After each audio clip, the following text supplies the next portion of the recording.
আজকে সিমনা বিধানসভার ব্রহ্মকুণ্ড চা বাগানে সফর করলেন রাজ্যপাল ইন্দ্রসেনা রেড্ডি। তার সঙ্গে ছিলেন টিজিসির চেয়ারম্যান এবং অন্যান্যরা। ওনার সঙ্গে টিজিসির chairman Samir Ranjan Ghosh, managing director Maniklal Das, মহকুমা শাসক সুভাষ দত্ত সহ অন্যান্যরা। তিনি ব্রহ্মকুণ্ড ট্যুরিস্ট গেস্ট হাউসে এসে পরিচালনার বিষয়ে খোঁজখবর নেন। পরে ব্রহ্মকুণ্ড শিববাড়ি সংলগ্ন চা বাগানে শ্রমিকদের সঙ্গে আলোচনা করেন।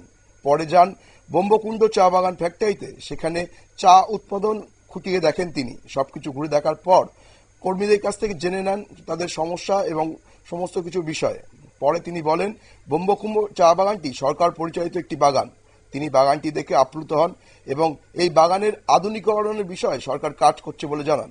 আসুন শুনে নি রাজ্যপাল ইন্দ্রসেনা নেল্লি নাইডুর বক্তব্য। वर्ल्ड वाइड अपना भारत देश का टी का डिमांड बहुत है।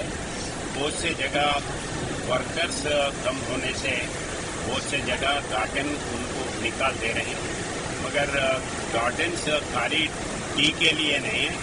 ये गार्डन्स हिल एरियाज में रहने से उसको एरोजन, लैंड एरोजन ये स्टॉप करता है। इसलिए टी गार्डन्स ये हिल एरियाज में उसको जरूरी रखने का बहुत जरूरी है।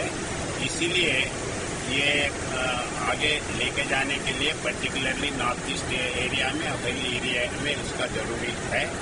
तो अभी ये आगे चलेगा और वो प्रोसेस में है। बहुत खुशी है, मैं सबको देखा हूँ, अच्छा है। আমরা শুনে নিলাম রাজ্যপালের বক্তব্য। তিনি জানালেন, চা বাগান শুধু চা পাতার জন্য নয়, ভূমিধসের ক্ষেত্রেও বড় ভূমিকা পালন করে। নজর রাখবো পরবর্তী খবরের দিকে। তার আগে দেখে নেব ছোট্ট একটা বিজ্ঞাপনের বিরতি।